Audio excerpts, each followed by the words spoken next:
Good morning friends. MP judiciary prelims के exams आप सभी के बहुत ही जल्द होने वाले हैं।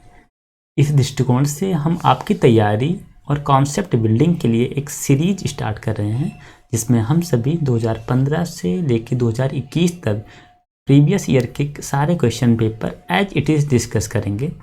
और उसके पश्चात प्रीलिम्स के लिए हम लोग मॉक टेस्ट के लिए एक सीरीज शुरू करेंगे।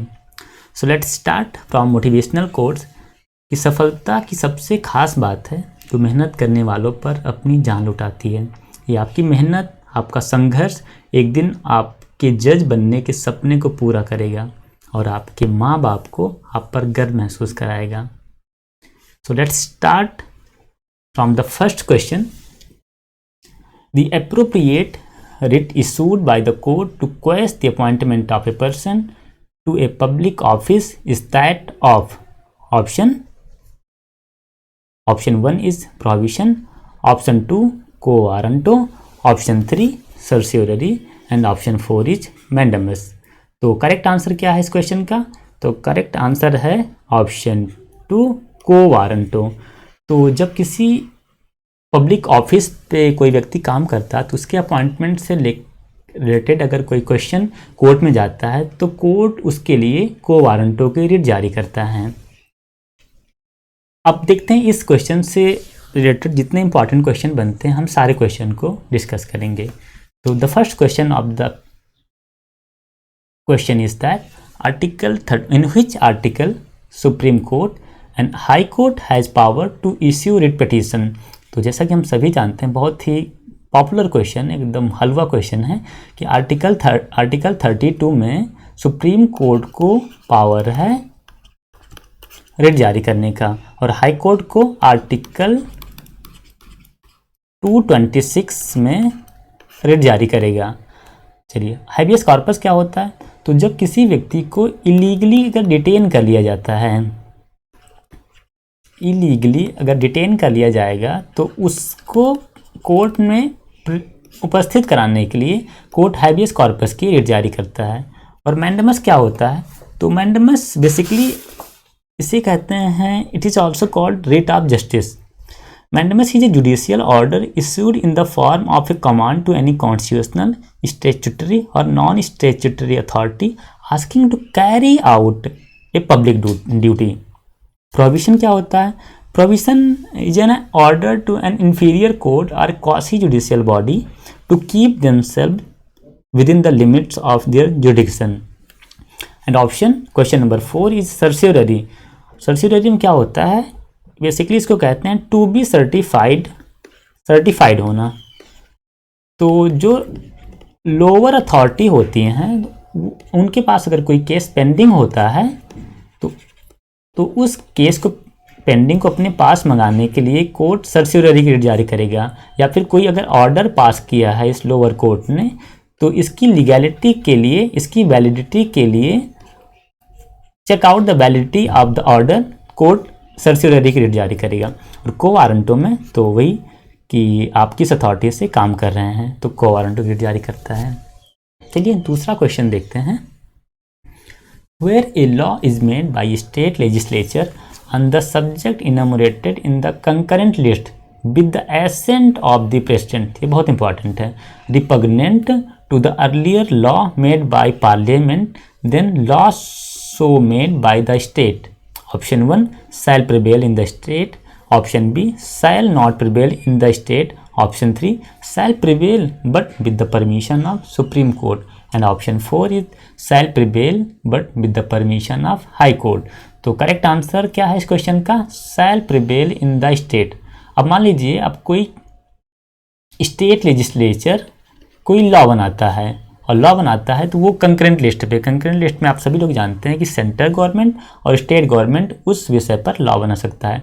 तो अगर स्टेट गवर्नमेंट कंकरेंट लिस्ट पे अगर कोई लॉ बनाता है तो with the ascent of the president, अगर प्रेसिडेंट का उस पर एसेंट लिया है तो वो लॉ है प्रिवेल करेगा उस स्टेट में। ओके, चलिए इससे रिलेटेड इंपॉर्टेंट क्वेश्चन लोग देखते हैं। In which schedule the concurrent list, state list and union list is provided. तो शेड्यूल 7 जो है, शेड्यूल 7 में लिस्ट के बारे में बताया गया है। चलिए देखते हैं कि यूनियन लिस्ट, स्टेट लिस्ट और कंक्रीट लिस्ट में कितने सब्जेक्ट हैं। तो यूनियन लिस्ट में नंबर ऑफ सब्जेक्ट अभी 100 हैं, 100 नंबर हैं। और स्टेट लिस्ट में कितने नंबर हैं? स्टेट लिस्ट में है 61। पहले इसमें 66 सब्जेक्ट थे, 66, और इसमें पहले कितने थे? 97, लेकिन अब इसमें 100 हो गए हैं और इसमें हो गए हैं 61। और कंक्रीट लिस्ट में 52। अब एक क्वेश्चन हमेशा पूछा जाता है एग्जाम में कि एजुकेशन जो है वो किस लिस्ट में है, एजुकेशन। तो आप सभी को कमेंट बॉक्स में कमेंट करके बताना कि एजुकेशन किस लिस्ट में है और इसको किस अमेंडमेंट के थ्रू इसको जोड़ा गया है। ओके, चलिए अब एक इम्पॉर्टेंट डॉक्ट्रिन इससे रिलेट करती है शेड्यूल 7 से कि पिथ एंड सब्सटेंस की डॉक्ट्रिन क्या होती है। तो अब शेड्यूल 7 में जो लॉ बनता है, कभी कभी होता है कि state government state government union list पे लॉ बना देता है या फिर यूनियन गवर्नमेंट स्टेट लिस्ट पे लॉ बना देता है। तो इस लॉ की वैलिडिटी को चेक करने के लिए कोर्ट में जो मैटर जाता है, तो कोर्ट इस लॉ का पिथ एंड सब्सटेंस चेक करता है कि वो जो लॉ बन रहा है उसका सब्सटेंस क्या है। इसी को कहते हैं doctrine of pith and substance. चलिए नेक्स्ट क्वेश्चन पे चलते हैं। According to the constitution of India, district जज शैल नॉट इंक्लूड, डिस्ट्रिक्ट जज शैल नॉट इंक्लूड, कौन कौन इंक्लूड नहीं करता? चीफ प्रेसिडेंसी मजिस्ट्रेट, सेशन जज, चीफ जुडिशियल मजिस्ट्रेट। ऑप्शन 4 है चीफ जज of a small cause court. तो इसमें करेक्ट आंसर क्या है? Option C is the correct answer. District जज में कौन नहीं शामिल होता है? CJM, चीफ जुडिशियल जो मजिस्ट्रेट होता है वो डिस्ट्रिक्ट जज में शामिल नहीं होता है। अब देखते हैं in which article of the constitution of India district जज हैज डिफाइंड। बहुत ही इंपॉर्टेंट आर्टिकल है, आर्टिकल 236 में ये बताया गया है कि मतलब डिस्ट्रिक्ट जज में कौन कौन शामिल होगा, ठीक है, और कौन कौन शामिल होता है अब लिख लीजिए। तो जज of A city civil court, ठीक है। दूसरा है जॉइंट डिस्ट्रिक्ट जज, जॉइंट डिस्ट्रिक्ट जज। मैं बोल रहा हूँ, आप सभी लोग लिखते रहिएगा, पेन बहुत अच्छा नहीं चलता है इस पर। और तीसरा है एडिशनल डिस्ट्रिक्ट जज, एडिशनल डिस्ट्रिक्ट जज। नेक्स्ट है असिस्टेंट डिस्ट्रिक्ट जज। नेक्स्ट है चीफ जज of small cause court, chief जज, आप लोग लिख लीजिए चीफ जज ऑफ स्मॉल कोर्ट। और नेक्स्ट है चीफ प्रेसिडेंसी मजिस्ट्रेट। नेक्स्ट है additional chief presidency magistrate, session जज, असिस्टेंट सेशन जज और एडिशनल सेशन जज। ये 10 जज बताए गए हैं कि डिस्ट्रिक्ट जज में शामिल होंगे। कौन कौन से? जज of A city civil court, additional district जज, जॉइंट डिस्ट्रिक्ट जज, असिस्टेंट डिस्ट्रिक्ट जज, चीफ जज of a small cause court, chief presidency magistrate, additional chief presidency magistrate, session जज, असिस्टेंट सेशन जज और एडिशनल सेशन जज। आपको इंपॉर्टेंट इसमें से याद रखना है। ओके, नेक्स्ट क्वेश्चन है which right is constitutional right not a fundamental right. ये लगभग सबको आता होगा। चलिए करेक्ट आंसर बताइएगा। Right to life and personal liberty, सबको पता है, आर्टिकल 21 में बताया गया है। Right to move freely throughout the territory of India, option 3 is the right to form association, right to form association. And चौथा option है राइट टू होल्ड प्रॉपर्टी। तो करेक्ट आंसर आप सभी को पता है राइट टू होल्ड प्रॉपर्टी। अब ये फंडामेंटल राइट नहीं है, अब इसको ओमिट कर दिया गया है। चलिए डिस्कस करते हैं पहले ऑप्शन पे। Okay, by which constitutional amendment article 21A added. बहुत इंपॉर्टेंट क्वेश्चन है कि किस संविधान संशोधन के द्वारा आर्टिकल 21A को ऐड किया गया है। तो 86वां 86th कॉन्स्टिट्यूशनल अमेंडमेंट के द्वारा आर्टिकल 21 ए को ऐड किया गया, जिसमें ये कहा गया है 6 वर्ष के बच्चों को निःशुल्क शिक्षा प्रोवाइड कराई जाएगी। नेक्स्ट क्वेश्चन है by which amendment article 19(1)(f was omitted. तो 19(1)(f किससे रिलेट करता है, वही राइट टू प्रॉपर्टी। जो राइट टू प्रॉपर्टी है वो राइट आर्टिकल 19(1)(f में था और इसको अमेंड किया गया है। अब किस अमेंडमेंट के थ्रू इसको अमेंड किया गया था, तो 44th कॉन्स्टिट्यूशनल अमेंडमेंट में इसको ऐड करके इसको आर्टिकल 300A में जोड़ दिया गया है। चलिए अगला सवाल है whether the right to property is legal right or fundamental right. ये बहुत ही जेन्युइन सा क्वेश्चन है कि अब फंडामेंटल राइट तो है नहीं, चूंकि इसको 44वें संविधान संशोधन द्वारा ओमिट कर दिया गया है। तो ये आर्टिकल आपका 300 है, ये सिर्फ बताता है कि ये अब एक लीगल राइट हो गया है। Right to property is only legal right, not a fundamental right.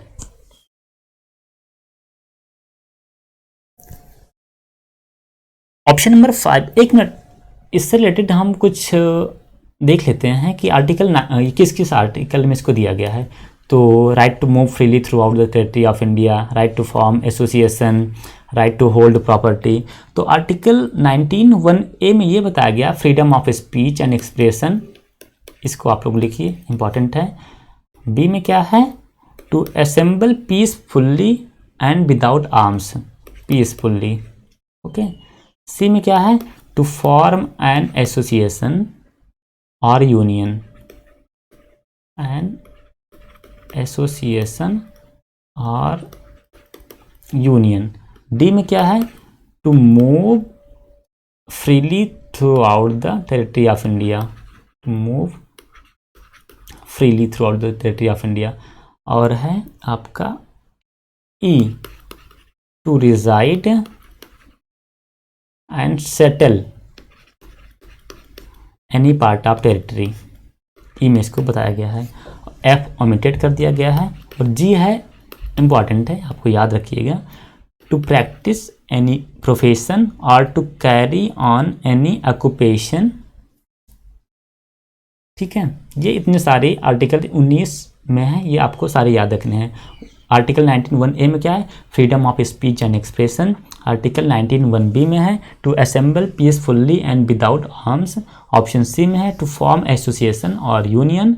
Option D है, सॉरी, आर्टिकल 19(1)(d है to move freely throughout the territory of India. E है to reside and settle in any part of the territory of India. F omitted कर दिया गया है, किस संविधान संशोधन से, 44वां संविधान संशोधन से। किस आर्टिकल में इसको अब जोड़ दिया गया है, तो आर्टिकल 300A में इसको जोड़ दिया गया है। जी है to practise any profession or to carry on any occupation and business. ठीक है, चलिए नेक्स्ट सवाल की तरफ हम लोग मूव करते हैं। 5वां क्वेश्चन है equality of opportunity in matters of public employment. Option 1 है is available to the all citizen of India, is available to the all resident of India, is available to person of India Indian origin irrespective of their citizens, is not provided in the constitution to anyone. तो correct answer आप सभी लोग बताइए। Correct answer है option 1 is available to the all citizen of India. ठीक है, अब चलिए इंपॉर्टेंट पॉइंट इसमें देखते हैं। रूल ऑफ लॉ, किस आर्टिकल को रूल ऑफ लॉ कहते हैं, तो बहुत ही इंपॉर्टेंट आर्टिकल है आर्टिकल 14 राइट टू इक्वलिटी, जिसमें है राइट टू इक्वालिटी को रूल ऑफ लॉ भी कहता है। अब चलिए एक क्वेश्चन है special provision for women and children. ये कई सारे एग्जाम में ये पूछे गए हैं कि special provision for women and children किस आर्टिकल में है, तो आर्टिकल 15 क्लॉज 3 में बताया गया है कि special provision for women and children, यानी कि स्टेट वीमेन और चिल्ड्रेन के लिए स्पेशल लॉ बना सकता है। नेक्स्ट क्वेश्चन है which fundamental right is only for citizen of India. अब इंपॉर्टेंट है, इसको नोट कर लीजिएगा। Article 15, article 16, article 19, article 29 and 30, ये इतने आर्टिकल हैं, आर्टिकल 15, 16, 19 एंड 29 एंड 30, ये सिर्फ और सिर्फ सिटीजन ऑफ इंडिया को ये राइट मिले हैं, किसी और व्यक्ति को नहीं मिले हैं। बाकी जो 14 हो गया, 18 हो गया, 20, 21, 22, 23, 24, 25, 26, 27, 28, ये इरेस्पेक्टिव ऑफ सिटीजन, किसी व्यक्ति को, जो एलियंस होंगे, जो विदेशी व्यक्ति होंगे, सारे व्यक्तियों को ये राइट्स मिलेंगे। चलिए नेक्स्ट क्वेश्चन पे चलते हैं। Question number 6। According to CPSC, in connection with a suit by an indigent person, the suit is deemed to be instituted on the date.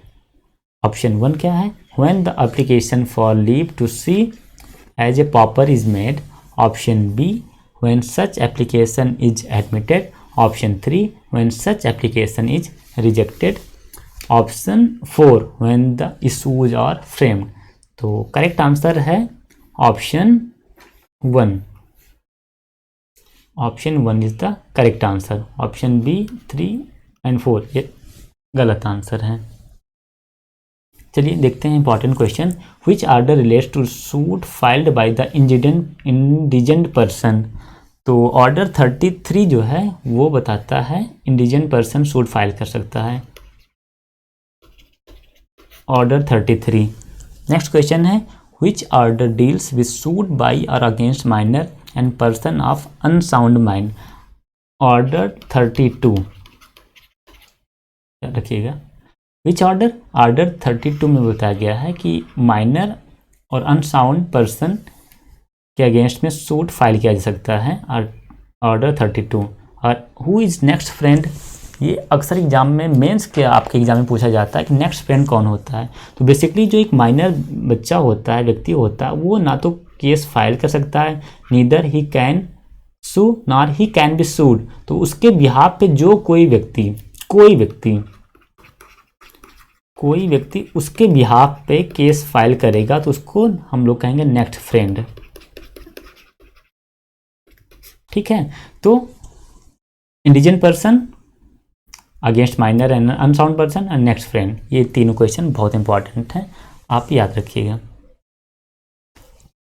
चलिए क्वेश्चन नंबर 7 पे चलते हैं। Whether the pendency of suit in a foreign court will preclude the courts in India from trying a suit founded on the same cause of action.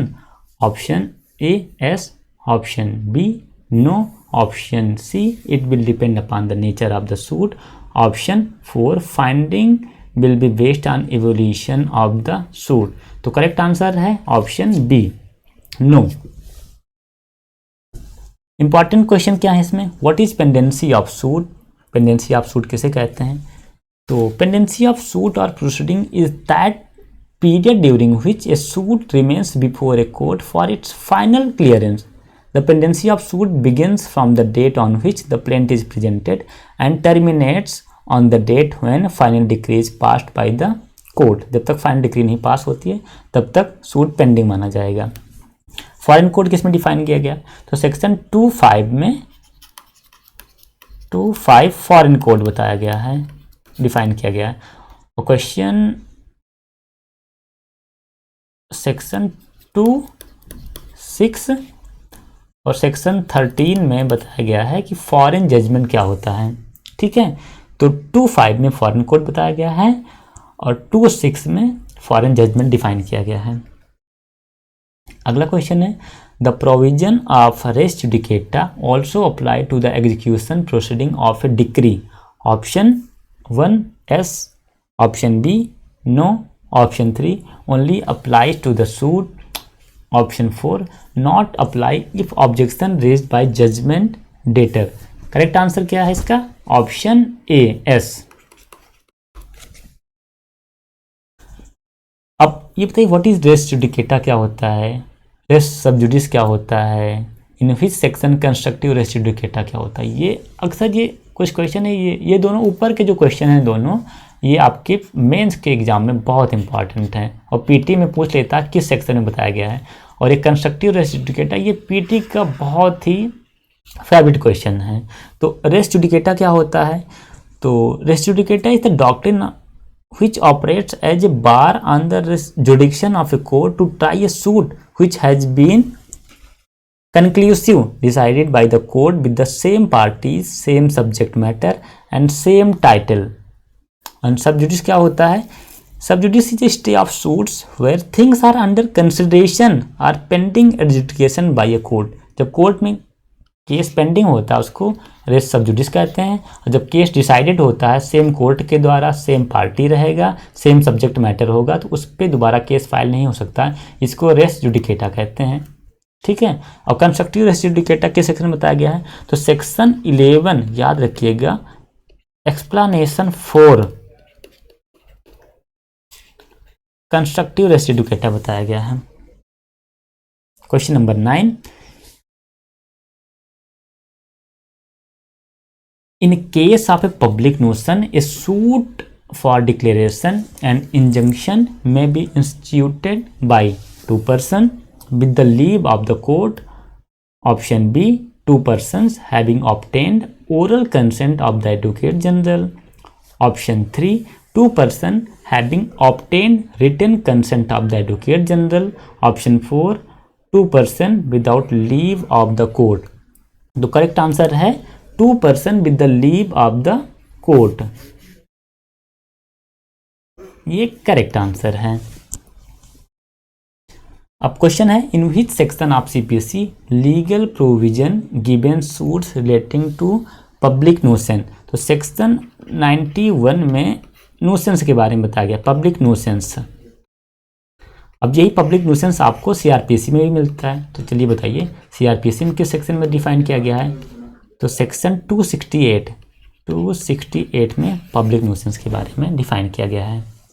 अगले question पे चलते हैं, where the appellant has withdrawn the appeal preferred against a decree passed ex parte the application under order 9 rule 30 CPC shall be, क्या होगा? Rejected होगा या return होगा या फिर मेंटेन किया जाएगा? ऑप्शन 4 है referred for the opinion for the appellate court. तो करेक्ट आंसर इसमें है ऑप्शन सी, मेंटेन किया जाएगा, ऑर्डर 9 रूल 3। अब ऑर्डर 9 क्या है? तो ऑर्डर 9 में appearance and consequence of non appearance in civil court में बताया गया है। Institution of suit in which order, किस ऑर्डर में इंस्टीट्यूशन ऑफ सूट बताया गया है? तो ऑर्डर 4 याद रखिएगा, ऑर्डर 4 में इंस्टीट्यूशन ऑफ सूट है। ऑर्डर 7 क्या है? प्लेंट के बारे में बताया गया है। Plaint, written statement, set off and counter claim, ये आपका ऑर्डर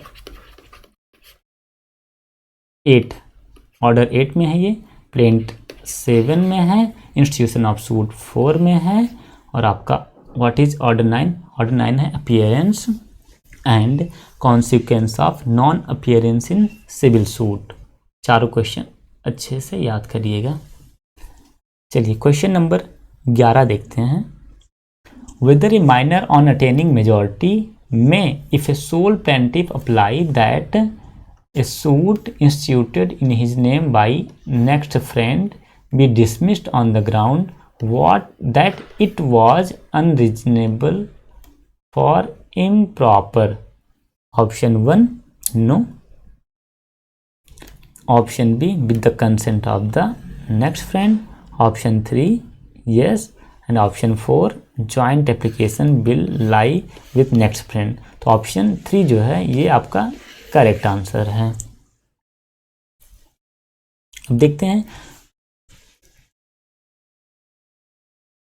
सूट बाई और against person of unsound mind,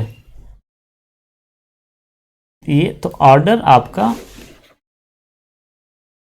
order 32, ये लिखिएगा ऑर्डर 32 में सूट बाई और against minor of unsound mind बताया गया है। चलिए नेक्स्ट क्वेश्चन है, in which order judgment and decree, judgment on decree से रिलेटेड कौन सा ऑर्डर है? तो ऑर्डर आपका ऑर्डर 20 है। नेक्स्ट है, in which order execution of decree, execution of decree किस में है? तो आपका ऑर्डर 21। अब नेक्स्ट सबसे इंपॉर्टेंट क्वेश्चन है सूट बाय इंडिजेंट पर्सन। तो order 33 suit by indigent person है। ठीक है, चलिए, तो suit by against minor of unsound mind 32 में है। जजमेंट एंड डिक्री ऑर्डर 20 में है। एग्जीक्यूशन ऑफ डिक्री ऑर्डर 21 में है। सूट बाय और against by indigent person order 33 में है। Question number 12, where the decree is for the partition on an undivided estate assessed to the payment of revenue to the government, the partition of the estate in accordance with the law for the time being in force shall be made by option 1 Patwari, option B the नाजिर, option 3 the collector, option 4 commissioner. तो correct answer इसमें से क्या है? तो collector है। Option 3 is the correct answer. Question number 13,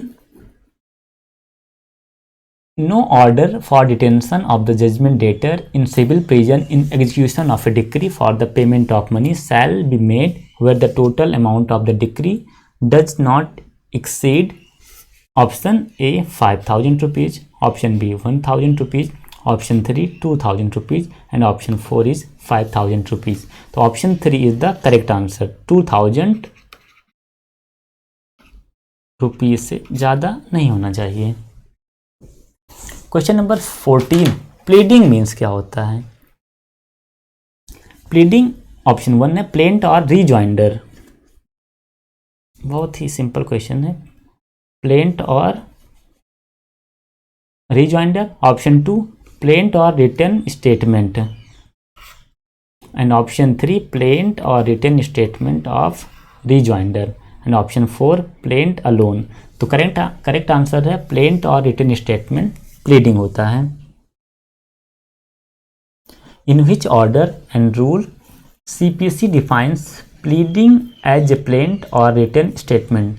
तो order 6 लिखिएगा, order 6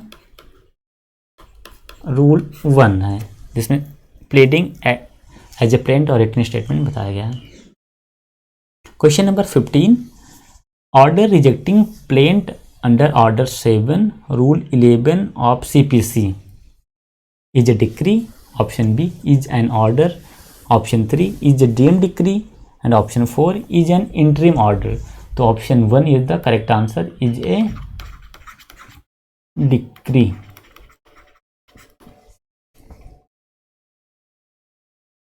अब ये बताइए डिक्री किस में डिफाइंड है, ऑर्डर किस में डिफाइंड है? ये क्वेश्चन अक्सर पूछा जाता है कि ये किस में डिफाइन किया गया है, किस किस सेक्शन सब सेक्शन में डिफाइन किया गया है। तो डिक्री को सेक्शन 2 क्लॉज 2 में डिक्री डिफाइन किया गया है। ऑर्डर 2:14 में ऑर्डर डिफाइन किया गया है। जजमेंट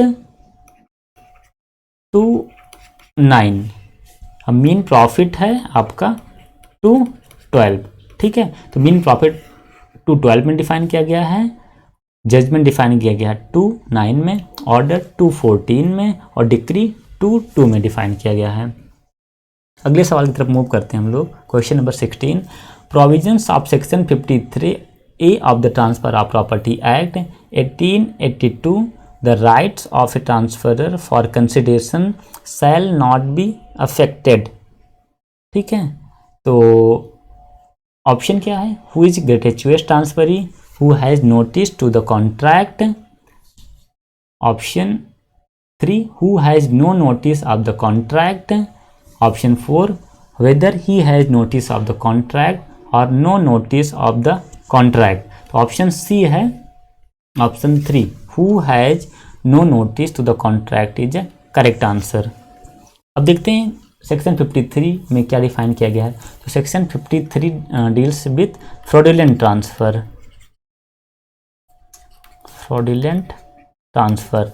अब 53A में क्या है? Part performance. पार्ट परफॉर्मेंस आपका 53A में है। 54 में सेल डिफाइन किया गया है। सेक्शन 54 से लेके सेक्शन 57 में सेल बताया गया है। और सेक्शन 58 में क्या है, मॉर्गेज बताया गया। Mortgage, mortgagee, mortgage money, mortgage deed define किया गया है। और सेक्शन 58 में मॉर्गेज कितने प्रकार का होता है, तो मॉर्गेज 6 प्रकार का होता है, 6 टाइप। ठीक है, चलिए अगले सवाल की तरफ मूव करते हैं।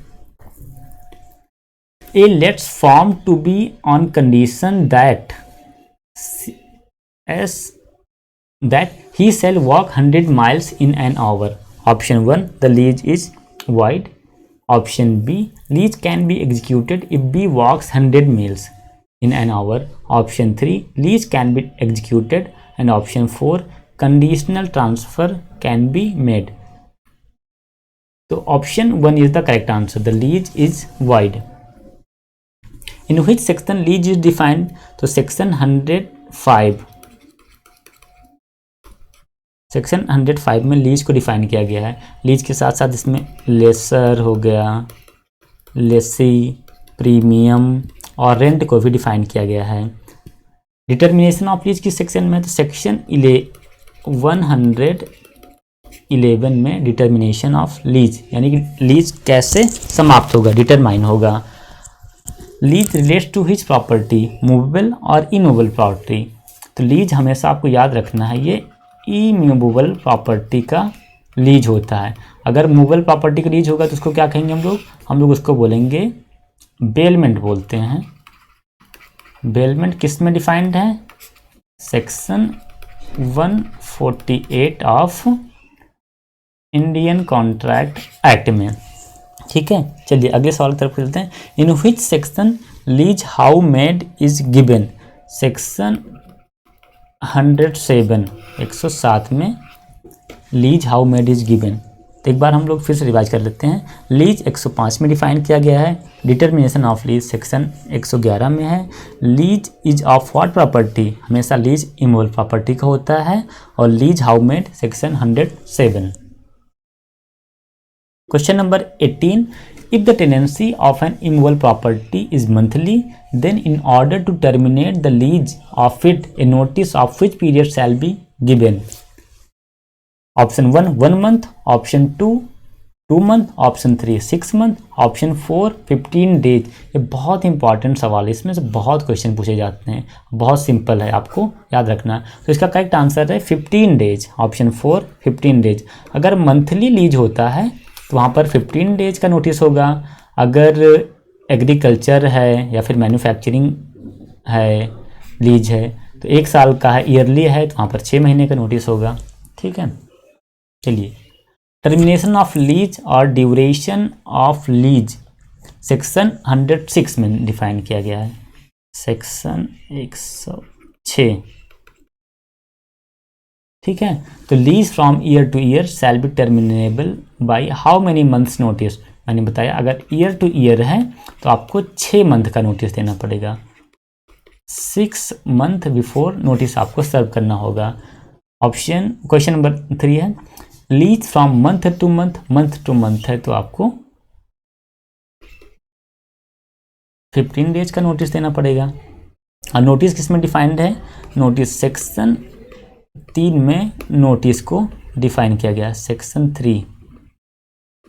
ठीक है, मैं बोल रहा हूँ आप लोग लिख लीजिएगा, क्योंकि इसमें पेन बहुत अच्छा नहीं चलता कि आप देख देख के लिखेंगे। क्वेश्चन नंबर 19 पे हम लोग मूव करते हैं। Section 9 of transfer of property act 1882 provides that transfer can only be done through a transfer deed. Option B, transfer can be oral without writing also. Option 3, transfer can only be done through a registered deed. Option 4, transfer can be done only by writing. तो correct answer है इसमें का option B, transfer can be oral और without writing also. Section 9 में क्या है, तो section 9 में ओरल ट्रांसफर को बताया गया है। Oral transfer.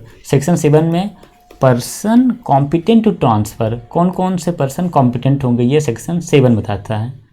Person competent to transfer. And section 13 में है transfer for benefit of unborn person.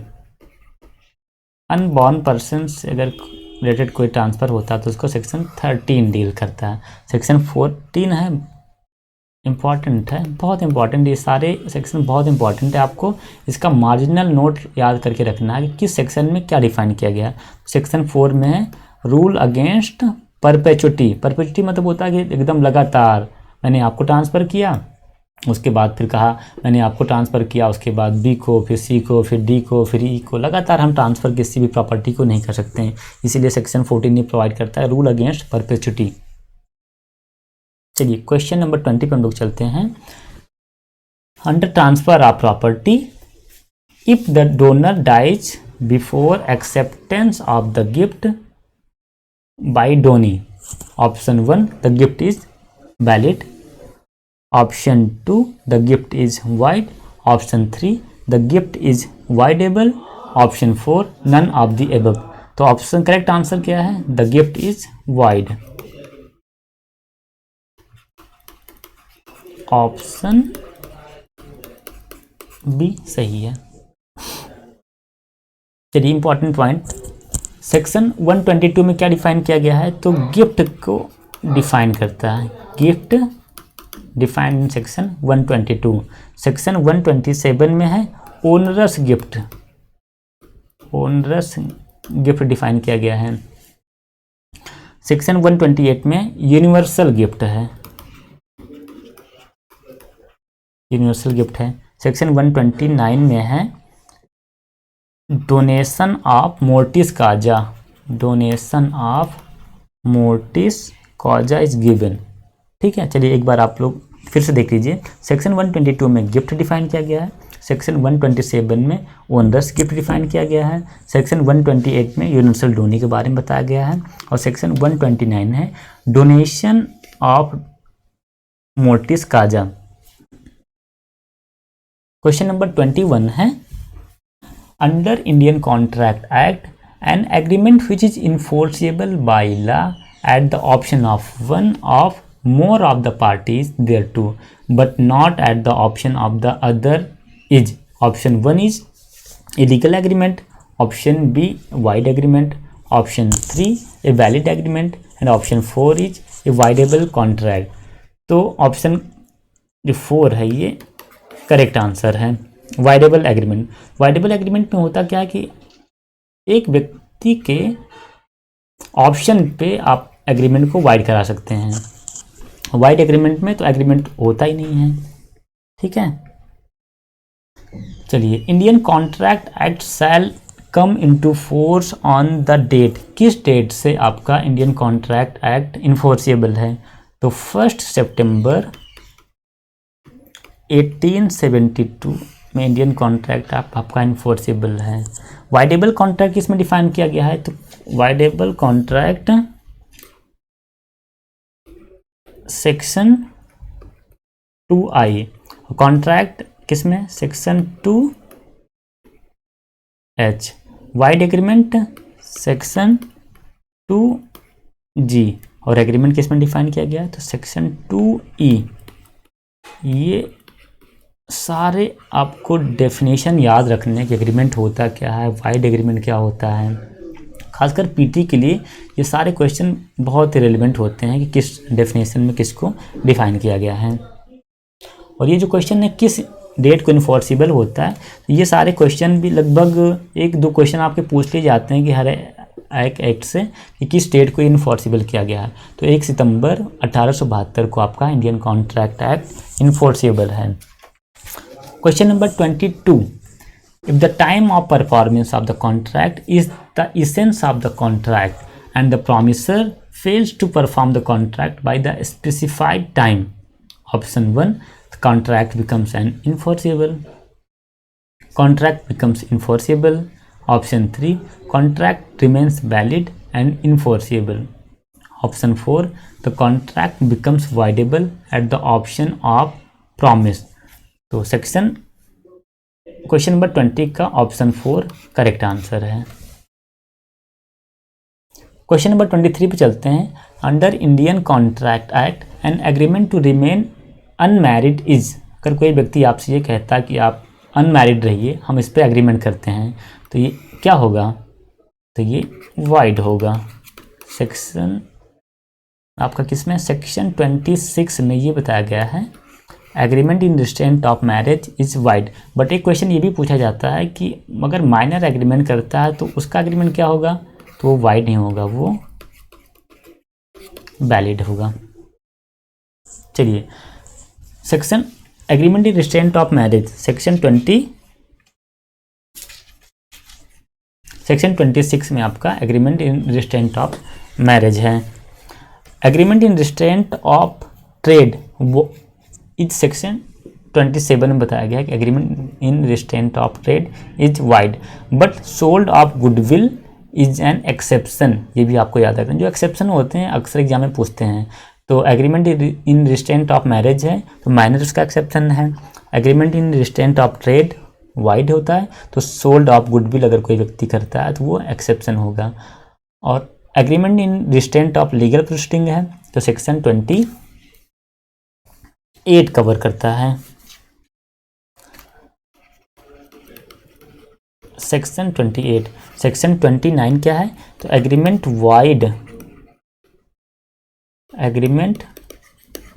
Wide for uncertainty.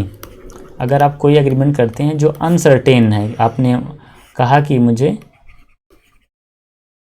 500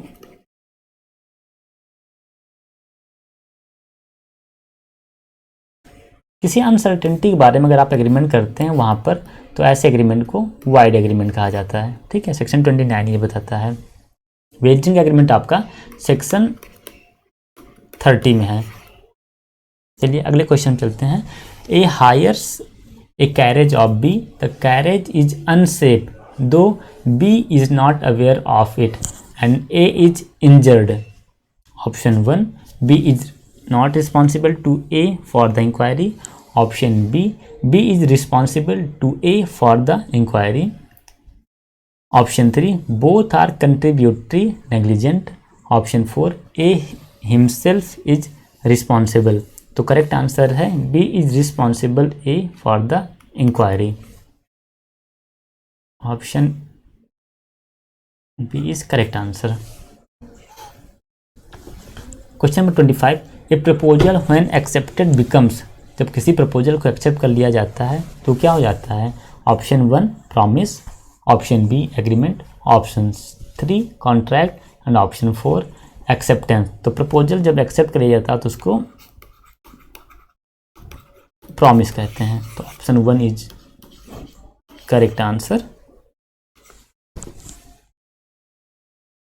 important point कौन कौन से हैं? सेक्शन 2A में डिफाइन किया गया है प्रपोजल, ऑप्शन 2B में प्रॉमिस है, ऑप्शन C में प्रॉमिसर एंड प्रॉमिसी है, और सेक्शन 2D में है कंसीडरेशन। सेक्शन 2D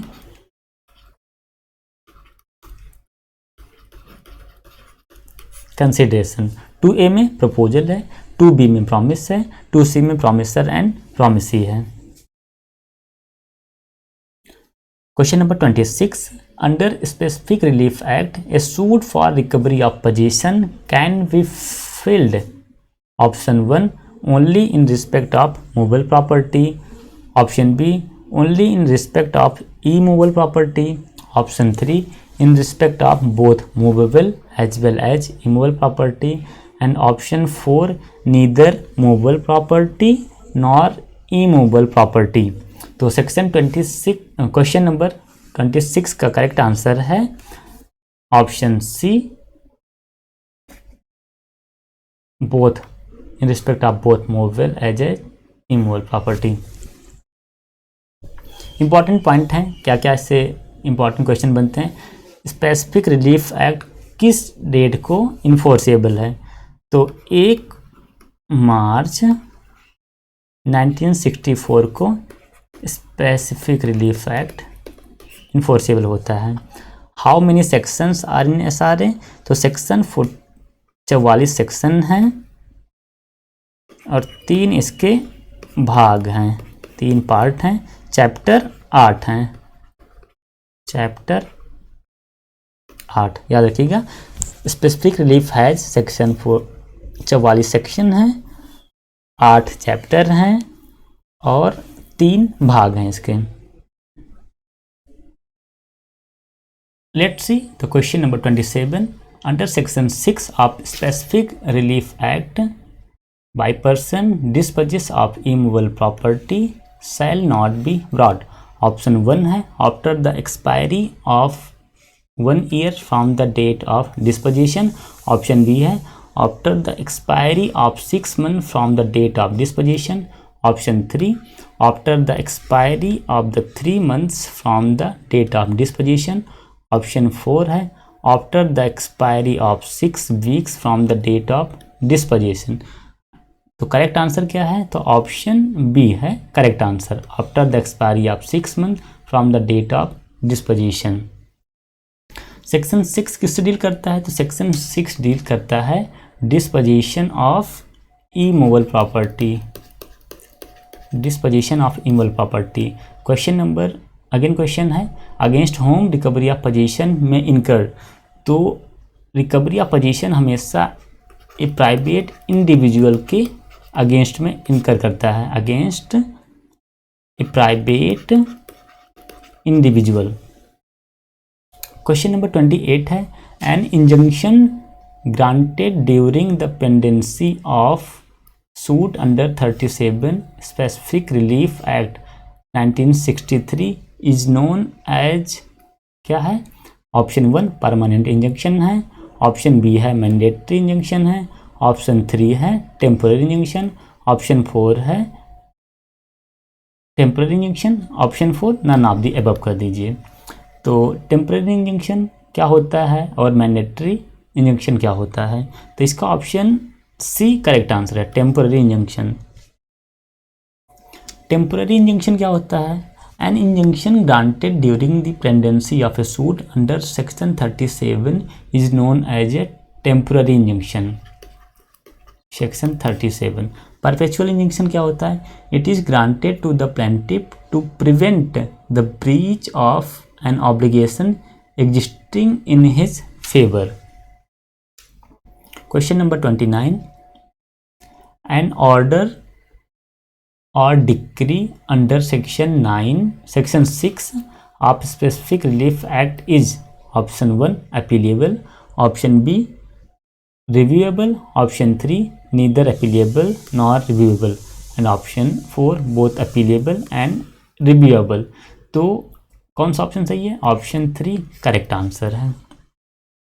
सेक्शन 6 मैंने पहले ही बताया डिस्पोजिशन ऑफ इमूवेबल प्रॉपर्टी को डील करता है। Question of title whether relevant और इरेलीवेंट, तो हमेशा जो क्वेश्चन ऑफ टाइटल होता है वो इरेलीवेंट होता है, रेलेवेंट नहीं होता है। Question number 30 under limitation act the period of limitation for suit by a landlord to recover possession from a tenant after determination of a tenancy is, option 1 30 years, option B 2 years, option 3 3 years, option 4 12 years। तो correct answer है option 4 12 years। The limit question क्या है, the limitation act brought into force in, तो 1964 से ये enforceable है। Question limitation for filing suit for recovery of arrears और rent कब के लिए है, तो 3 years from the date of arrears becomes due, 3 years from the date of arrears becomes due. Next question है question number 31 any suit for which no period of limitation is provided elsewhere in the schedule of the act, the limitation would be, option 1 1 year, option B 3 years, option 3 3 months and option 4 12 years। तो option 3 months है जो ये correct answer है। Question है prescribed period for limitation to file a suit for money lent from the date of loan is made, इसका period क्या है, तो पीरियड 3 ईयर्स इसका पीरियड है, 3 years. Option 32, under limitation act period of limitation for setting aside an ex parte decree is, option 1 1 month, option 2 30 days, option 3 60 days and option 4 90 days. तो correct क्या है इसका, 30 डेज इसका करेक्ट आंसर है। Question number 33, under MP accommodation control act essential supply enjoyed by a tenant in a respect of the accommodation let to him is cut off and landlord who will make an order to restore such supply, कौन इसको restore कर सकता है, option 1 collector है, option B civil court है, option 3 rent controlling authority है, option 4 municipal corporation और municipality as the case में भी। तो रेंट कंट्रोलिंग अथॉरिटी इसको रिस्टोर करेगा। 34 क्वेश्चन नंबर है, under accommodation control act an appeal shall lie against the order passed by rent controlling authority to the, किसको appeal जाएगी, high court को, option 2 district court, option 3 collector and option 4 state government. तो district court को appeal जाएगी, option B is the correct answer. Question number 35 है, under MP accommodation control act the landlord gets entitled to get the house vacated from tenant if he did not use it continuously for, कितने period तक, option 1 है 12 month, option 2 3 month है, option 3 6 month है, option 4 9 month है। तो option number जो 3 है वो सही है, 6 मंथ तक अगर कंटिन्यूसली यूज नहीं किया जाएगा तो उसको वैकेट कर दिया जाएगा। Question number 36, where a landlord has acquired any accommodation by transfer he cannot bring a suit for eviction on the ground specified in clause E or F subsection 1 of section 12 of MP Accommodation Control Act until option 1 year has been elapsed, option B 6 months has been elapsed, option 3 months has not been elapsed and option 4 2 months has not elapsed। तो answer 37 है, 1 year has been elapsed, option 1 is correct answer. चलिए अगले question पे चलते हैं। Question number 37, the provision of chapter 2 of MP accommodation control act 1961 will not be applicable to a newly constructed house for a period of, कितने period तक है, तो option 1 5 year, option B 7 years, option 3 3 years, option 4 1 year. तो correct answer है question option 1 5 years. Where a dispute arises between state government and a person with regard to the subject mentioned in section 57 of MP MP Land Revenue Code from the date 30/12/2011 it shall be decided by, option 1 किसके द्वारा decide किया जाएगा, state government या फिर तहसीलदार या फिर sub divisional officer या फिर कलेक्टर। तो स्टेट गवर्नमेंट के द्वारा इसको डिसाइड किया जाएगा, option 1 is correct answer. Question number 39, under MP land revenue code who will decide the dispute relating to demarcation and maintenance of boundary lines. ये question कई बार एग्जाम पूछा जा चुका है, demarcation and maintenance of boundary lines कौन है, तो ऑप्शन 1 है तहसीलदार है, option B sub divisional office SDO, option 3 collector, option 4 commissioner. तो तहसीलदार करेक्ट आंसर है, option 1। Question number 40, under land revenue code A bhumiswami can not lease any land comprised in the holding for more than 1 year, क्या है, option 1 during any consecutive period of 5 years, option B during any consecutive period of 3 years. Option 3, during any consecutive period of 2 years. And option 4, during any consecutive period of 4 years. तो इसका correct answer है option B, period of 3 years के लिए। Question number 41, under MP land revenue code wajib ul arz of a village is maintained by the, किसके द्वारा वाजिब अल उर्ज को मेंटेन किया जाएगा? Option 1 tehsildar, option B kotwar, option 3 sub divisional officer, option 4 पटवारी। तो सब डिविजनल ऑफिसर के द्वारा इसको मेंटेन किया जाएगा। क्वेश्चन नंबर 41 का करेक्ट आंसर है option 3 sub divisional officer. Under section 11 of MPLRC 1959 who is not revenue officer, कौन कौन रेवेन्यू ऑफिसर नहीं है? Settlement officer, assistant superintendent landlord land records और नायब तहसीलदार, ये तीनों रेवेन्यू ऑफिसर हैं, बट रेवेन्यू इंस्पेक्टर जो होता है वो रेवेन्यू ऑफिसर नहीं होता। करेक्ट आंसर है ऑप्शन 2। क्वेश्चन नंबर 43 पे चलते हैं। Under evidence act 1872 the provision of relevancy of oral admission as to content of electronic record is provided under option under section 22, under section 22 of evidence act, under section 23 of evidence act, under section 23A of evidence act. तो correct answer क्या है? 22A, option B is the correct answer. चलिए important question evidence act से हम लोग cover कर लेते हैं। Indian evidence act shall come into force, कब से इन्फोर्सेबल है? तो 1 सितंबर 1872 से ये इन्फोर्सेबल है। Section 22 was added due to effect of which act, किस इफेक्ट के द्वारा, किस एक्ट के इफेक्ट के द्वारा सेक्शन 22 ऐड किया गया था? तो information technology act 2000, IT act 2000 के द्वारा इसको ऐड किया गया है। How many chapters and section in evidence act?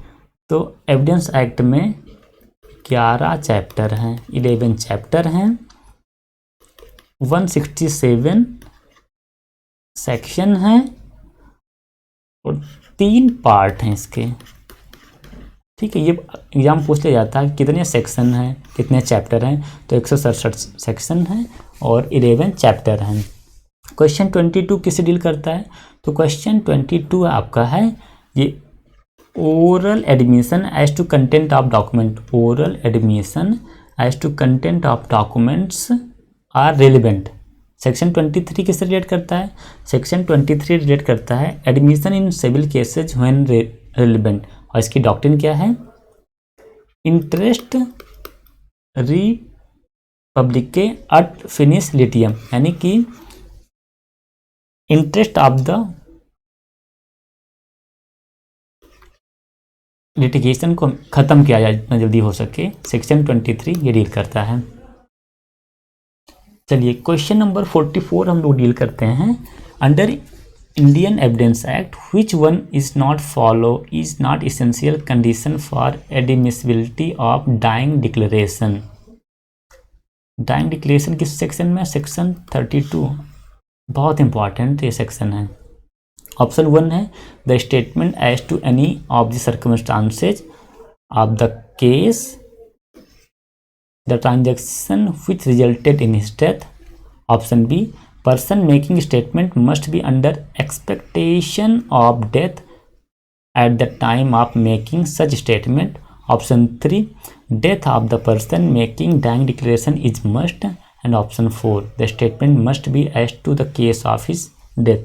तो इसका करेक्ट आंसर है option B, person making statement must be under expectation of death, B.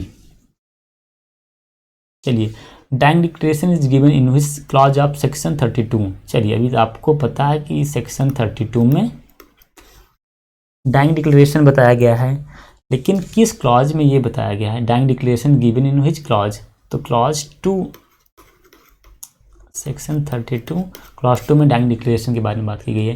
Queen empress versus Abdullah, Ratan Gond versus state of Bihar और Kaushal Rao versus state of Bihar, ये जो तीनों case हैं ये section 32 का बहुत ही रेलिवेंट केस है। इन तीनों केस को आपको 32 में याद करके रखना है। चलिए क्वेश्चन नंबर 45 पे चलते हैं।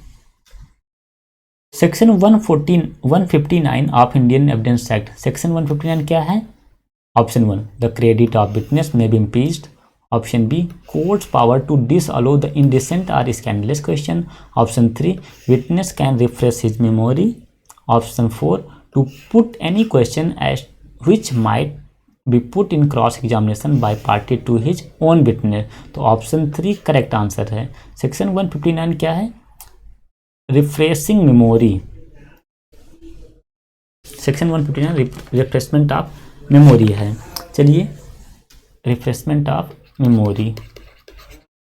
सेक्शन 154 में क्या है? तो हॉस्टाइल विटनेस जो होते हैं, पक्षद्रोही विटनेस हिंदी में कहते हैं। सेक्शन 165 में क्या है? जज पावर टू पुट क्वेश्चन और ऑर्डर। जज के पास ये अथॉरिटी है कि कोई भी क्वेश्चन पूछ सकता है। जज पावर टू पुट क्वेश्चन और ऑर्डर प्रोड्यूस डॉक्यूमेंट। और सेक्शन 167 में क्या है? तो no new trial for improper admission और रिजेक्शन ऑफ एविडेंस। नया ट्रायल स्टार्ट करने का प्रोविजन किस में है? सेक्शन 167 में। चलिए क्वेश्चन नंबर 146 पे हम लोग चलते हैं। A is tried for the murder of B by poison. The fact that the death of B a procured poison similar to that which was administered to B is option 1 not relevant, option B relevant, option 3 partly relevant, option 4 neither relevant nor irrelevant। तो correct answer क्या है? Option be relevant करता है। Section 8 क्या बताता है? तो section 8 कहता है मोटिव, प्रिपरेशन एंड प्रीवियस और सब्सीक्वेंट कंडक्ट इज रेलिवेंट। ये एक्चुअली जो इलस्ट्रेशन है, इलस्ट्रेशन बी, सेक्शन 8 का इलस्ट्रेशन बी का इलस्ट्रेशन है। ये क्वीन एम्प्रेस वर्सेस अब्दुल्ला, ये आपका कंडक्ट का केस है। कंडक्ट सेक्शन 8 में जो कंडक्ट बताया गया तो कंडक्ट का केस है। तो how many illustration is given in section 8 of the Indian evidence act. तो ये इसमें से इलस्ट्रेशन आपको देखना है, याद रखना है। एक इलस्ट्रेशन अक्सर एग्जाम में पूछ लिया जाता है। इसमें कुल मिला के 11 इलस्ट्रेशन दिए गए हैं। क्वेश्चन नंबर 47 क्या है? Exception to admissibility of hearsay evidence is. Section 62 evidence act, section 32 evidence act, section 21 evidence act, section 72 of evidence act. तो करेक्ट आंसर क्या है? सेक्शन 32। सेक्शन 62 में क्या बताया गया है? तो सेक्शन 62 में प्राइमरी डॉक्यूमेंट बताया गया है। सेक्शन 62 प्राइमरी डॉक्यूमेंट रिलेट करता है। पब्लिक डॉक्यूमेंट किस में है? तो सेक्शन 74 में है। प्राइवेट डॉक्यूमेंट किस में है? सेक्शन 75। अब हियर से एविडेंस जो होता है उसका एक्सेप्शन कौन कौन से हैं? तो सेक्शन 6 है, सेक्शन 17 से लेके 30 तक है, सेक्शन 32 है, सेक्शन 33, 34 एंड 35 और लास्ट सेक्शन है सेक्शन 60। तो ये सारे सेक्शन जो हैं ये आपके एक्सेप्शन है हियर से एविडेंस के। कौन कौन सा? Section 6, section 17 to 30, section 32, section 33, 34, 35 and section 36। Question number 48 है। Under section 27 of evidence act the fact discovered means क्या है? Option 1 the object produce only, option 2 the place from where the object is produced only, option 3 the knowledge of the accused as to the object and the place, and option 4 none of the above। तो correct answer क्या है इसका? Option 3 the knowledge of the accused as to the object and the place। Basically ये section 24, 25, 26 का exception है। Section 27 क्या deal करता है कि how much of information received from accused में बी प्रूव्ड। सेक्शन 24 क्या है? सेक्शन 24, 25 एंड 26 ये आपके जिसमें किसी व्यक्ति का कन्फेशन कब एडमिसिबल नहीं होगा, लेकिन 27 में वो एडमिसिबल होगा, क्योंकि इन तीनों सेक्शन का ये एक्सेप्शन है। सेक्शन क्वेश्चन है ये, doctrine of conformation bye subsequent facts. तो सेक्शन 27 को ही कहा जाता है कि doctrine of conformation bye subsequent fact. अगर जो फैक्ट डिस्कवर किए जाते हैं उसी को डॉक्ट्रिन ऑफ कन्फर्मेशन कहते हैं। नेक्स्ट क्वेश्चन है, in which case the constitutionality of section 27 was challenge in violation of article 23। तो एक बहुत ही इंपॉर्टेंट केस है एविडेंस एक्ट का, state of Bombay versus Kathi Kalu.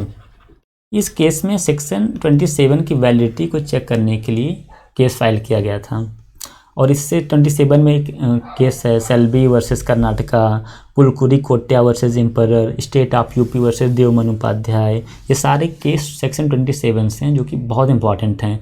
ये देवमनु उपाध्याय वाला केस तो अक्सर एग्जाम पूछा जाता है, state of UP versus Deomanu Upadhyaya किस सेक्शन से रिलेट करता है, और पुलकुरी कोट्या वर्सेस एम्परर का भी केस इंपॉर्टेंट है।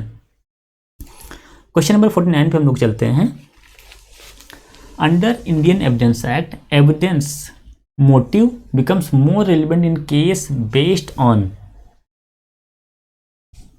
option 1 direct evidence, option B circumstantial evidence, option 3 documentary evidence, option 4 without any evidence। तो ऑप्शन जो B है वो करेक्ट आंसर है। सर्कमस्टांशियल जो एविडेंस होते हैं वहाँ पर मोटिव इंपॉर्टेंट होता है। Question number 50, Under Indian Evidence Act 1872, evidence of hostile witness cannot be taken into consideration on any purpose. Option B, it cannot be relied on any prosecution. Option 3, it can be relied only by the defense. Option 4, it can be relied on by the prosecution as well as the defense। तो option 4 is the correct answer. Section 154 में बताया गया है कि hostile witness के बारे में। Section 154 cross examination by the adverse party. Under Indian evidence act 1872 the rule of res gestae is applicable in civil case, criminal case, civil as well as criminal case, not applicable in any case. तो res gestae जो होता है वो civil और criminal दोनों case में लागू होता है। Relevancy of facts forming part of the same transaction, section 6 जो कि रूल ऑफ रेस जेस्टे है। रेस जेस्टे का सिद्धांत सेक्शन 6 में दिया गया है। और इम्पॉर्टेंट डिसीजन इसमें कौन कौन से हैं, तो एक है Samal Das versus state of Bihar, Samal Das versus state of Bihar, और एक है R K. Malkani versus state of Maharashtra. ये दो इम्पॉर्टेंट केस हैं। सेक्शन 6 क्या है, ये हियर से एविडेंस का एक एक्सेप्शन भी है, मैंने आपको पहले बताया था। Section 6 is here exception of here से एविडेंस। क्वेश्चन नंबर 52 पे चलते हैं। In prosecution for an offence under section 376 of IPC, where the question of consent is an issue, it shall not be permissible to adduce evidence or to put questions in the cross-examination of the victim as to the general immoral character or previous sexual experience of such victims with any person. For proving such consent or the quality of consent is proving such consent or the quality of consent is provided in which section of Indian Evidence Act। बहुत ही important और बहुत ही difficult question. Basically ऐसे जो question होते हैं बहुत ही tricky होते हैं, बहुत ही टफ हो जाते हैं, तो आपको बहुत ही सीरियसली देखिए, आपको सेक्शंस बेस्ड क्वेश्चन तो बनते हैं, लेकिन आपको इसके जो कॉन्सेप्ट हैं ये भी अंडरस्टैंड करके रखना है। ठीक है, तो ये किस सेक्शन में बताया गया है, section 145, section 146, section 147 and section 148। तो सेक्शन 146 में करेक्ट आंसर है इसका। इसमें क्या बताया गया है कि questions lawful in cross examination, कौन कौन से क्वेश्चन जो क्रॉस एग्जामिनेशन में लॉफुल हो सकते हैं, जैसे to test his veracity, discover who is and what his position in life. लेकिन जो क्वेश्चन सेक्शन 76 से अगर रिलेट करते हैं तो ऐसे क्वेश्चन वो नहीं पूछे जाएंगे। किस सेक्शन में बताया गया है? तो सेक्शन 146 में ऐसा बताया गया है। ठीक है, सेक्शन 376 किस रिलेट करता है? तो ये पनिशमेंट ऑफ रेप से रिलेट करता है। ठीक है, तो 146 में यही जो हम लोग डिस्कस किए अभी, questions lawful in cross examination, question lawful in cross examination. और सेक्शन 376 में क्या है? Punishment of rape, punishment of rape. Section 376AB में है क्या है? Punishment for rape of women under 12 years of age, 12 साल से कम उम्र की महिलाओं के साथ जो रेप होगा उसका पनिशमेंट 376AB में भी है। Section 376DA, punishment of gang rape on women under 16 years. DB में क्या है? Punishment for gang rape on women under 12 years, 12 साल से कम उम्र की महिलाओं के साथ जब गैंग रेप होगा तो सेक्शन 376DB अप्लाई करेगा। चलिए एक important question, in which date criminal law amendment act 2013 and 2018 was enforceable.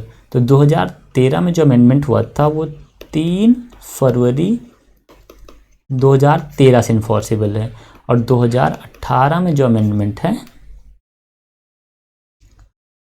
वो है 21/4/2018 से इन्फोर्सेबल है। ठीक है, 376 में 376 में ABCDE इतने सारे सेक्शन हैं वो 2013 के अमेंडमेंट से ऐड किए गए हैं, और बाकी जो हैं DA हो गया, 376DB, 376AB ये 2018 के अमेंडमेंट में ऐड किए गए हैं। चलिए क्वेश्चन नंबर 53 पे हम लोग चलते हैं। A puts his hands in the pocket of B for stealing money, but he found nothing in B's pocket as it was empty. A has committed the offense of mischief. Option B, attempt to commit theft. Option 3, theft. Option 4, no offense. तो correct answer है attempt to commit theft. Section 378 and 378 में theft बताया गया है, 379 में इसका punishment बताया गया है। सेक्शन 425 में क्या है? तो मिसचीफ है, मिसचीफ। सेक्शन 383 में एक्सटॉर्शन है। वीडियो थोड़ा लंबी हो जाएगी, बट मैटर के दृष्टिकोण से देखा जाए तो ये सारे क्वेश्चन आपके लिए इंपॉर्टेंट, इसी वजह से हम इसको कवर कर रहे हैं। जो इंपॉर्टेंट क्वेश्चन से रिलेट कर रहे हैं उन सारे क्वेश्चन को हम डिस्कस कर रहे हैं, क्योंकि अगर आप एग्जाम के पहले इस वीडियो को एक बार 2 बार देख लेंगे तो आपका क्विक रिवीजन हो जाएगा, जिससे आपको बहुत हेल्पफुल मिलने वाली है। ठीक है, क्वेश्चन नंबर 54 पे चलते हैं। Under Indian penal code 1860 which ingredient is not necessary to constitute an offence of abetment? Option 1 conspiracy, option B intentional aid, option 3 instigation, option 4 है act abetted should be committed. तो ये तीनों ingredient हैं, ये section आपके abetment में शामिल हैं। 107 सेक्शन में इसको डिफाइन किया गया है। अबेटमेंट डिफाइन किस में? तो सेक्शन 107 में इसको डिफाइन किया गया है। हु इज अबेटर 108 में है। Abetment in India of offence outside India, ये आपका सेक्शन 108A है। Liability of abettor when one act abetted and different act done, section 111 है।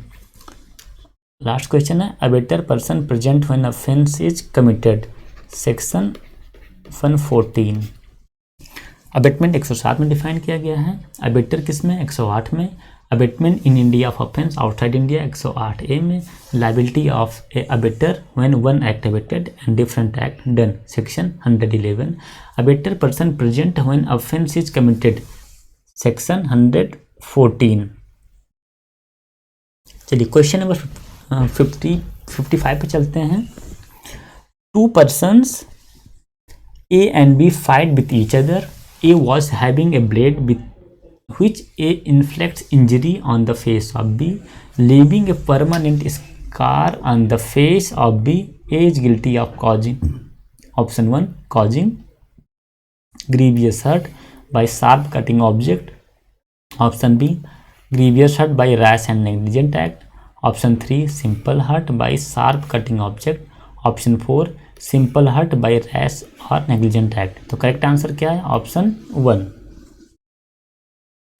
हर्ट डिफाइंड, तो सेक्शन, एक मिनट इधर लिखते हैं, सेक्शन 390 में हर्ट डिफाइन किया गया है।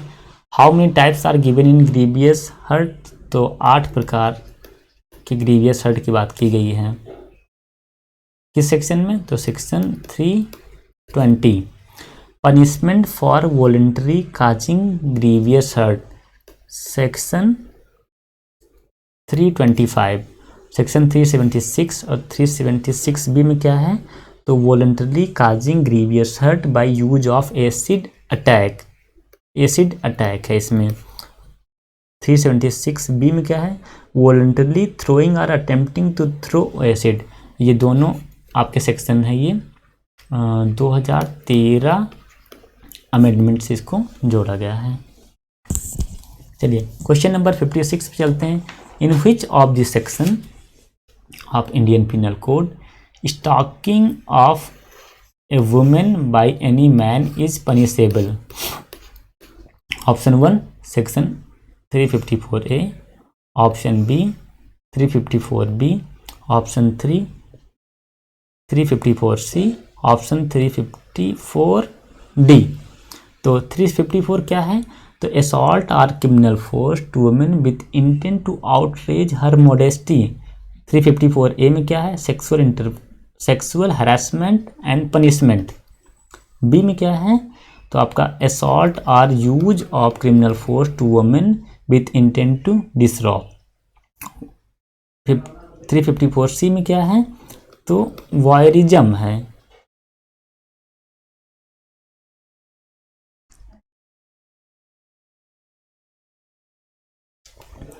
354 में स्टॉकिंग है। तो करेक्ट आंसर कौन सा है, तो option 4 is the correct answer.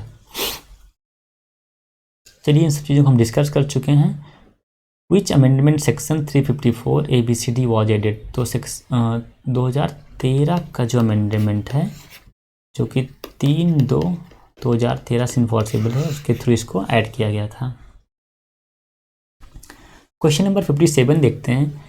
X finds a government promissory note belonging to C bearing a blank endorsement. X, knowing that the note belongs to C, placed with a banker as a security for loan, intending to restore it to C within a week. X क्या है, is not guilty of any offense. Option 1. Option B is guilty of criminal breach of trust. Option 3 is guilty of cheating. Option 4 is guilty of criminal misappropriation of property. तो correct answer क्या है, option 4। Criminal of breach trust किस में define किया गया है, तो section 405 of IPC, वहाँ पर क्रिमिनल ब्रीच ऑफ ट्रस्ट को डिफाइन किया गया है। चीटिंग किस में है, तो सेक्शन 415 415 में चीटिंग है।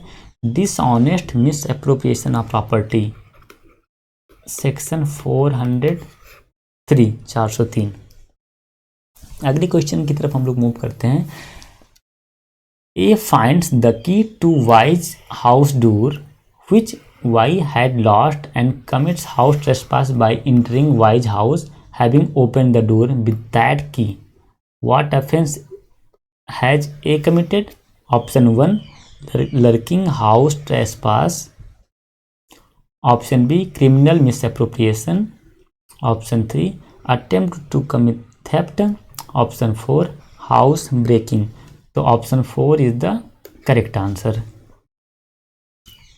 लर्किंग हाउस ट्रेसपास किस सेक्शन में है? तो section 443 of IPC. Dishonest misappropriation of property, section 403। Punishment of theft is given किसमें? तो सेक्शन 379 ऑफ आईपीसी। कितने साल की सजा है आप लोग कमेंट करके बताइए। हाउस ब्रेकिंग आपका सेक्शन 445 में हाउस ब्रेकिंग डिफाइन किया गया है। चलिए क्वेश्चन नंबर 59 पे चलते हैं। A prepares a marksheet with an intention to get a job, thereby he committed the offense of. क्या ऑफेंस कमिट करता है? Option 1 mischief, option B cheating, option 3 forgery, option 4 misrepresentation. तो correct answer क्या है? Forgery commit करता है। Section 425 क्या deal करता है? Mischief. Section 415 cheating, section 417 punishment for cheating, और 463 क्या है? Forgery.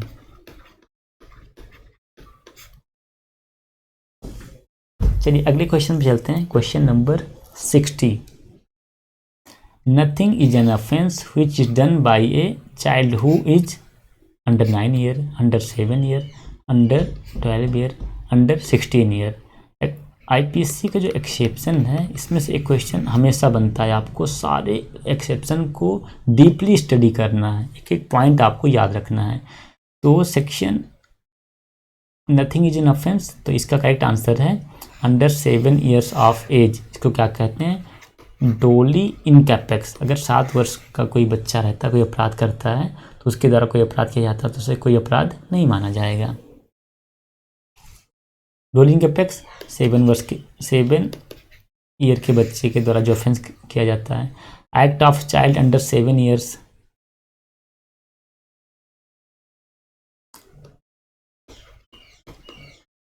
Section 82। Act of child above 7 years and 12 years of immature understanding, तो सेक्शन आपका 83, 82 और 83 आपका चाइल्ड ऑफेंस से डील करता है। क्वेश्चन नंबर 61 पे चलते हैं। Under Indian penal code 1860 what must be the age of minor with regard to the offense of kidnapping from lawful guardianship? Option 1 under 16 years of age male, और under 18 years of age female. Option B under 18 years of age male और under 21 years of female. Option 3 under 21 years of age male और under 21 years of age female, under 18 years of age male और under 16 years of age female. तो correct answer क्या है? तो option 1 is the correct answer. अगर male की उम्र 16 year होती है और फीमेल की 18 साल, उसके नीचे अगर किसी भी बच्चे को किडनैप किया जाता है तो ये आपका किडनैपिंग में आएगा। किडनैपिंग किस में डिफाइन किया गया है? तो सेक्शन 359 में किडनैपिंग डिफाइन किया गया है। किडनैपिंग कितने प्रकार का होता है? तो इसी में बताया गया है 2 प्रकार का। 360 किडनैपिंग फ्रॉम इंडिया और 361 किडनैपिंग फ्रॉम लॉफुल गार्जियनशिप। 361। और ये इंपॉर्टेंट क्वेश्चन है, किडनैपिंग और maiming a minor for purpose of begging, section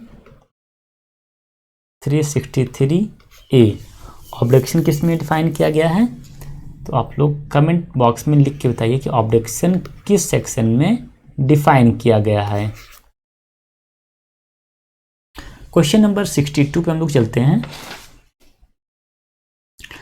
under Indian penal code 1860 If the offense is punishable with fine only and accused has been awarded with fine only and accused has been awarded with 50 rupees fine, the period of imprisonment in default shall be कितना होगा? Not exceeding 1 month, 1 वर्ष, 1 month से ज़्यादा नहीं, not exceeding 2 month, not exceeding 3 month and option 4 not exceeding 4 month. तो correct answer क्या होगा? Option B, not exceeding 2 month. Question number 63 पे चलते हैं। Under criminal procedure code 1973, if a person is arrested by police officer without warrant, whether such person has been admitted to bail or otherwise, the officer in charge of the police station shall report to option 1 district magistrate only, option B sub divisional magistrate only, option 3 the district magistrate, or if so direct to the sub divisional magistrate, option 4 the judicial magistrate having jurisdiction। तो correct answer क्या है? Option 3। In which chapter the provision of bail and bond given in IPSC, किस chapter में bail bond को दिया गया है? तो चैप्टर आपका 33 में बेल बॉन्ड को बताया गया। किस सेक्शन में है? तो सेक्शन 436 से 450 ये बेल बॉन्ड का प्रोविजन है। चलिए अगला क्वेश्चन है, व्हेन पुलिस में अरेस्ट विदाउट वारंट, तो सेक्शन आपका 41 बेल, एक पर्सन को पुलिस बिना वारंट के गिरफ्तार कर सकती है। नेक्स्ट क्वेश्चन है, arrest by private person and procedure on such arrest, तो सेक्शन 43 में प्राइवेट व्यक्ति भी किसी भी व्यक्ति को गिरफ्तार कर सकता है। Next question, arrest by magistrate, section 44 deals with arrest by magistrate. Question number 64 पे चलते हैं। Under Criminal Procedure Code 1973, no court shall take cognizance of an offence punishable with fine only after the expiry of period of, किस period के बाद? Option 1 6 month, option बी 12 month, option 3 36 month, option 4 no limitation. तो correct answer क्या है? 6 month. अब किस section में ये बताया गया है कि bar to taking cognizance after lapse of the period of limitation? तो section 468 of CRPC bar to taking cognizance के बारे में डील करता है। क्वेश्चन नंबर 65 पे चलते हैं। Who can not tender pardon to an accomplice under section 306 of the code of criminal procedure? Option 1 chief judicial magistrate, option B metropolitan magistrate, option 3 the judicial magistrate first class inquiring into the trying the offense, option 4 executive magistrate. तो correct answer कौन सा है? Executive magistrate, option 4। In which section of evidence act deals with the provision of accomplice? एक्म्प्लिस का provision evidence act में किस में define दिया गया है? तो आपका section 133 tender of pardon of accomplice, section 306 CRPC accuse person to be competent witness. तो ये सेक्शन 315 में बताया गया है कि एक्यूज पर्सन पर्सनली ये एक कॉम्पिटेंट विटनेस माना जाएगा। When can a trial court release on accused on bail? Under section 389 clause 3 CRPC after conviction? Option 1 where accused is on bail and imprisonment is not exceeding 3 years.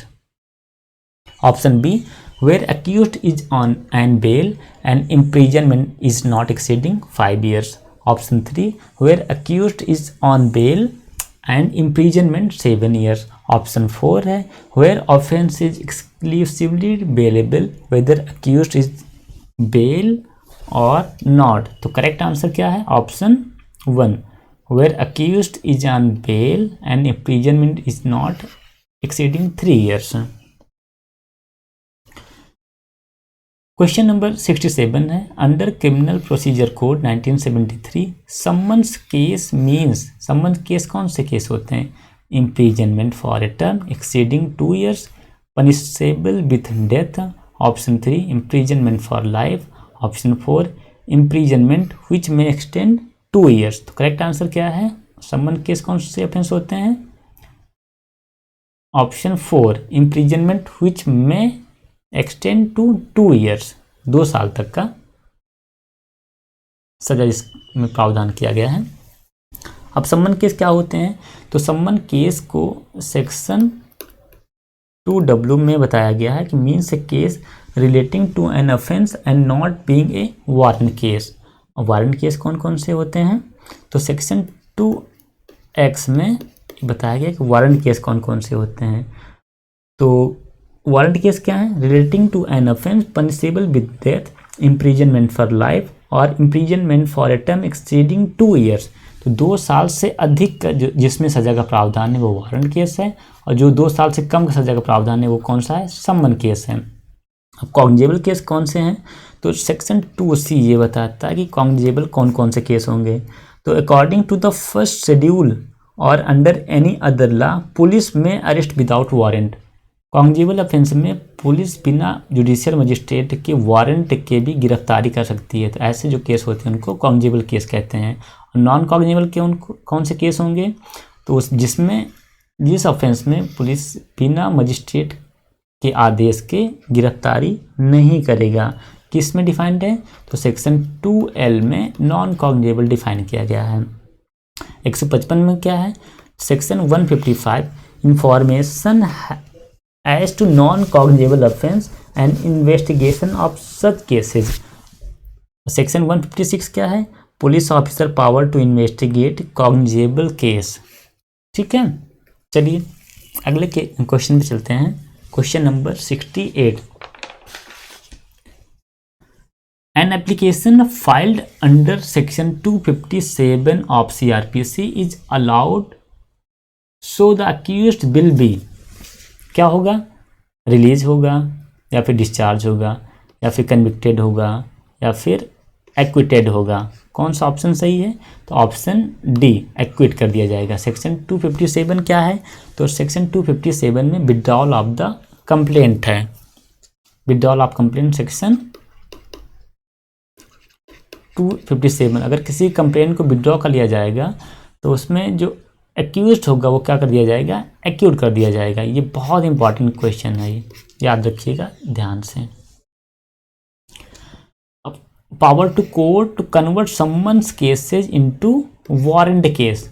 सम्मन case को warrant case में कब convert किया जा सकता है?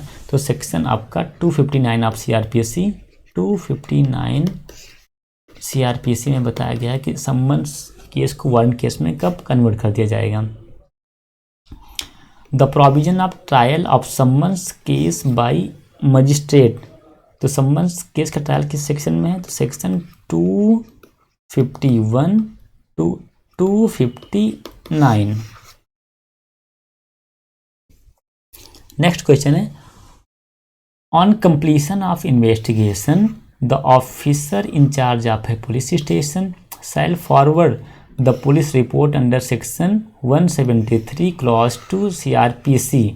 Option 1 session court, option 2 chief judicial magistrate, option 3 any judicial magistrate, option 4 magistrate in power to take cognizance of the offence. तो option 4 क्या है? करेक्ट आंसर है। पुलिस रिपोर्ट किसमें डिफाइंड है? तो section 2R, section 2R, R से report, आपको याद रखिएगा आर से रिपोर्ट। रिपोर्ट कौन सी होगी? पुलिस रिपोर्ट होगी। What is chargesheet, challan, final report? तो सेक्शन 173 आपका चार्जशीट के बारे में डील करता है। पुलिस डायरी किस में है? तो सेक्शन 172 में पुलिस डायरी या फिर इसको केस डायरी भी कहा जाता है। Question number 70, under section 125 CRPC a magistrate of the first class can order a person to make a monthly allowance for the maintenance of his. Option 1 married daughter who has attained majority, option 2 brother, option 3 sister, option 4 father. तो option 4 is the correct answer. 71 question number, under criminal procedure code CRPC 1973 what is effect of trial conducted in wrong place.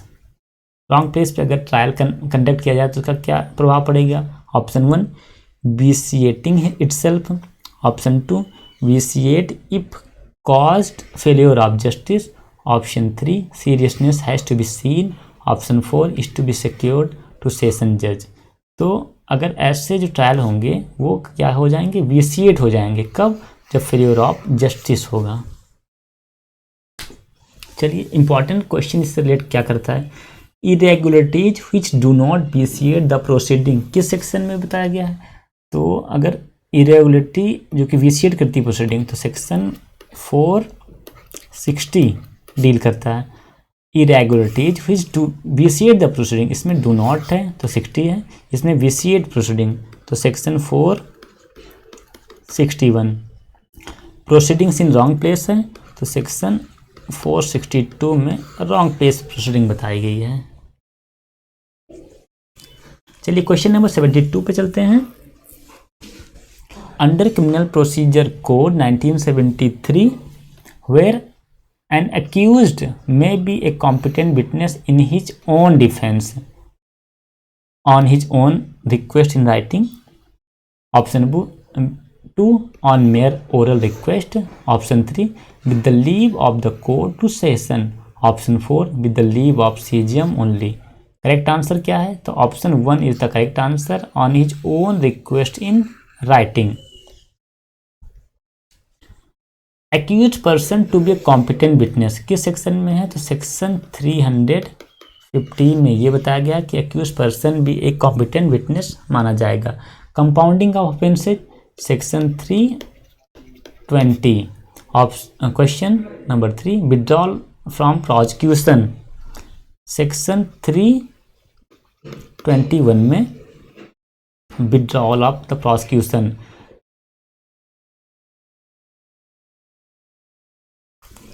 Question number 73.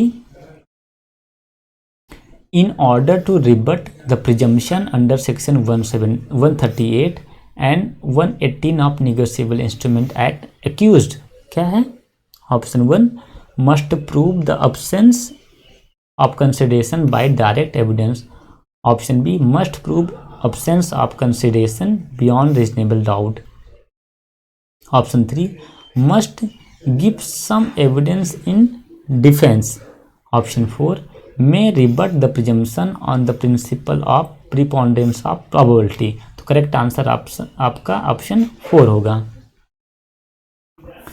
Negotiable instrument act 1881 कब से enforceable है, तो आपका ये 1 मार्च 1882 से NIA act आपका enforceable है। Presumption as to negotiable instrument किस सेक्शन में है, तो सेक्शन 118 प्रिजम्पशन की बात करता है, और डिसऑनर ऑब्जेक्ट ये सेक्शन आपका 138 में है, 138। Question number 74 under negotiable instrument act 1881 an instrument in writing containing an unconditional undertaking signed by the maker to pay a certain sum of money only to or to the order of a certain person or to bearer of the instrument is A। क्या है, option 1 promissory note है, option B है will of exchange है, option 3 currency note है, option 4 है truncated check है। तो promissory note है, option 1 is the correct answer, promissory note. Will of exchange क्या होता है, तो will of exchange is an instrument which is not discharge even by non presentation of the instrument to the acceptor for payment. Section 5 of negotiable instrument act क्या कहता है, तो ये will of exchange को डिफाइन करता है। और negotiable instrument होता क्या क्या है, इसमें शामिल होता है, तो जैसे बॉन्ड हो गए, प्रॉमिसरी नोट हो गया, बिल ऑफ एक्सचेंज हो गया, चेक हो गया, डिमांड ड्राफ्ट हो गया, पोस्ट डेटेड चेक हो गए। ये सारी चीज़ें आपका निगोशिएबल इंस्ट्रूमेंट एक्ट में शामिल हैं। Question number 75, under section 43 of negotiable instrument act 1881 the trial shall be made to conclude after filing of complainant within period of option 1 2 month, option 1 2 month, option 2 4 month, option 3 6 month, option 4 8 month. तो option 3 is the correct answer. Power of the court to try cases summarily, तो section 143 में summary trial के बारे में बताया गया है। Section 147 every offense punishable under the act is compoundable offense होगा। Offenses cast by the company, तो ये सेक्शन 141 में बताया गया है। चलिए question number 76, my own Boswell is the autobiography of, किसका है ये? तो जस्टिस एम हिदायतुल्लाह का ये ऑटोबायोग्राफी है, my own Boswell. Question number 77, who was the first Indian to receive a Nobel prize? C V. Raman, Hargobind Khorana, mother Teresa, Rabindranath Tagore. तो करेक्ट आंसर क्या है? तो रविंद्रनाथ टैगोर को सबसे पहले नोबेल पीस प्राइज दिया गया था। C V. Raman got Nobel prize in which year? तो 1930 में सी.वी. रमन को नोबेल पुरस्कार मिला था। हरगोबिंद खुराना को 1968 में फिजियोलॉजी या फिर मेडिसिन के क्षेत्र में को नोबेल प्राइज मिला था। मदर टेरेसा को नोबेल प्राइज मिला था 1979 में, और रविंद्रनाथ टैगोर को मिला था फर्स्टली, सबसे पहले रविंद्रनाथ टैगोर को मिला था। Who won the Nobel prize for peace in 2021 में दमित्री मुरातो और मारिया रेसा, इन दोनों लोगों को नोबेल प्राइज फॉर पीस मिला 2021 का। क्वेश्चन नंबर 78 क्या है? In first battle of Panipat Babur defeated which Lodhi ruler to establish Mughal dynasty in India? Option 1 Ibrahim Lodhi, option B Bahlol Lodhi, option 3 Daulat Lodhi, option 4 Sikandar Lodhi. 78 का करेक्ट आंसर कौन सा है? तो इब्राहिम लोधी को बाबर ने हराया था। The first Panipat war took place, तो 1526 में बाबर और इब्राहिम लोधी के बीच में पहला पानीपत का युद्ध हुआ था। और दूसरा पानीपत का युद्ध हुआ था 1556 में हेमू और अकबर के बीच में। और तीसरा पानीपत का जो युद्ध हुआ था वो हुआ था 1761 में मराठों और अफगान सेनाओं के मध्य में हुआ था। चलिए क्वेश्चन नंबर 79 डील करते हैं। Which movement was launched along with the Khilafat movement? कौन सा था? स्वदेशी आंदोलन, दूसरा होम रूल आंदोलन, option 3 civil disobedience movement, option 4 non cooperation movement. तो खिलाफत आंदोलन हुआ था 1919 से 1924 तक।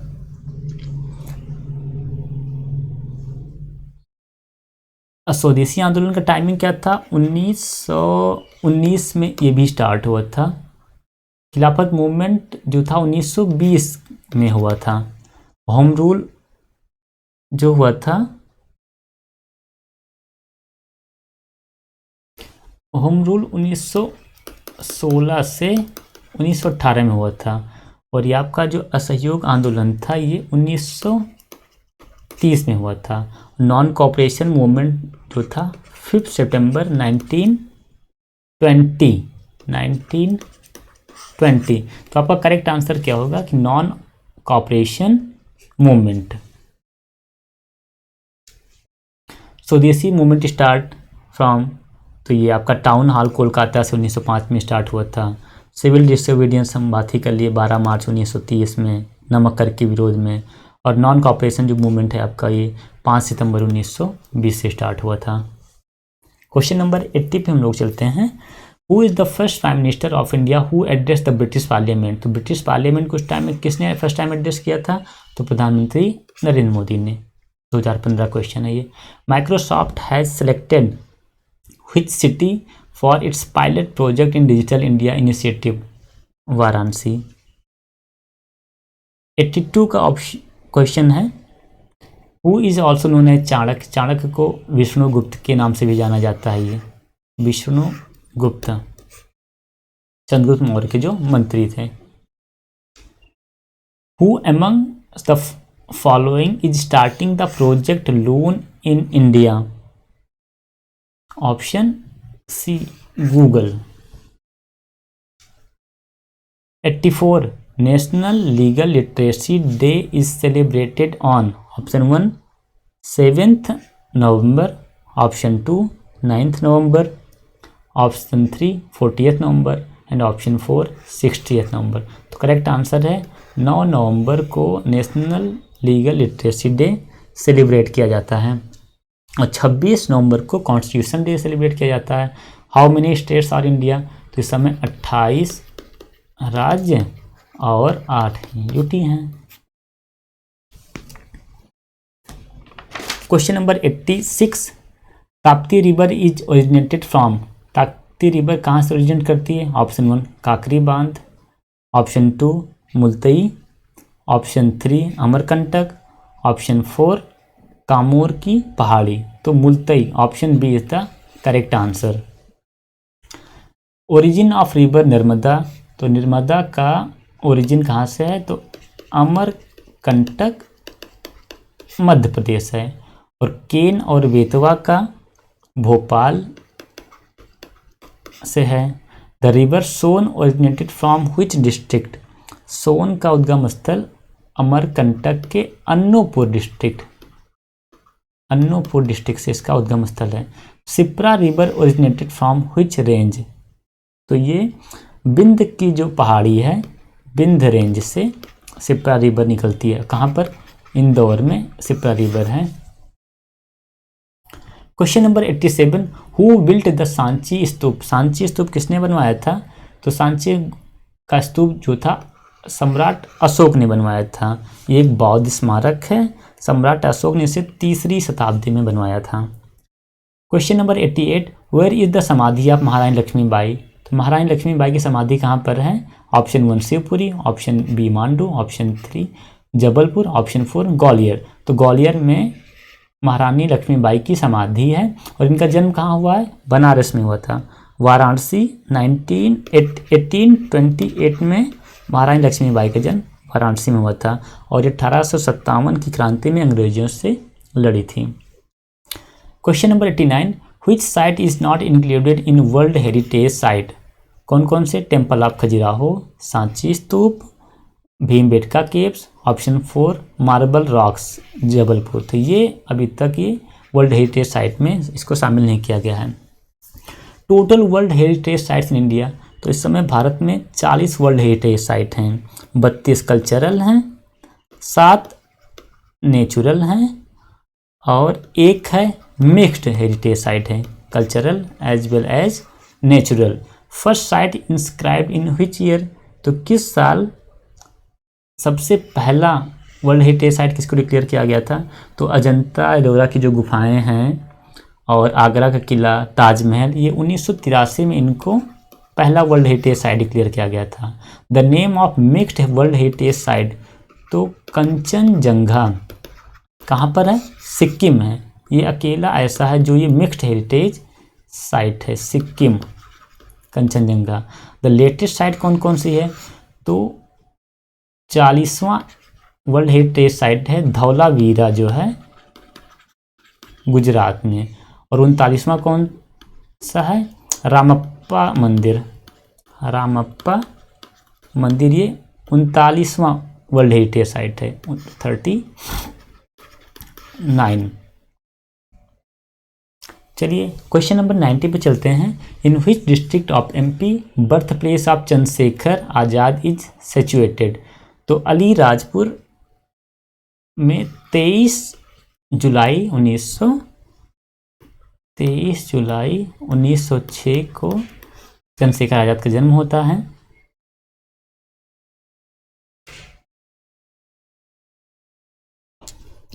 तो पोर्ट्रेट एंड लैंडस्केप और option 1 page layout, option B page orientation, option 3 page edit, option 4 page side.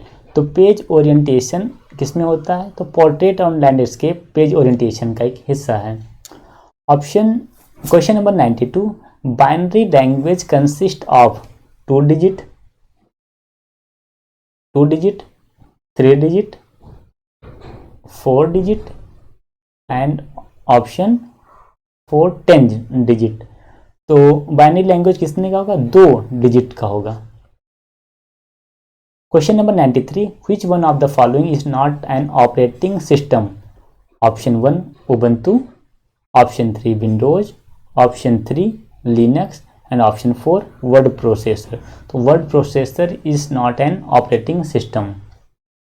Question number 94, URL is, URL क्या होता है? Uniform resource location, uniform resource link, option 3 uniform registered link, option 4 uniform resource link. तो option 1 is the correct answer. 95 पे चलते हैं।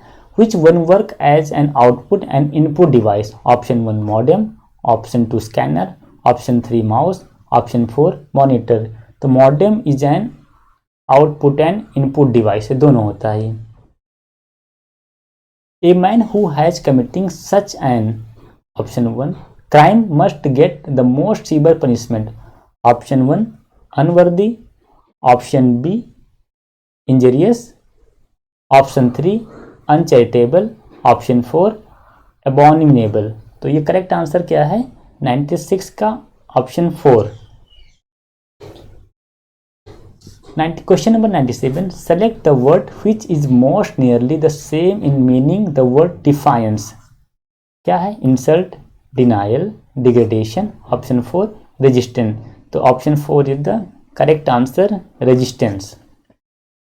Question number 98, select the word which is most nearly opposite in the meaning as word forbid. Option 1 forgive, option B allow, option 3 refuse and option 4 deprive. तो correct answer इसका है option B allow.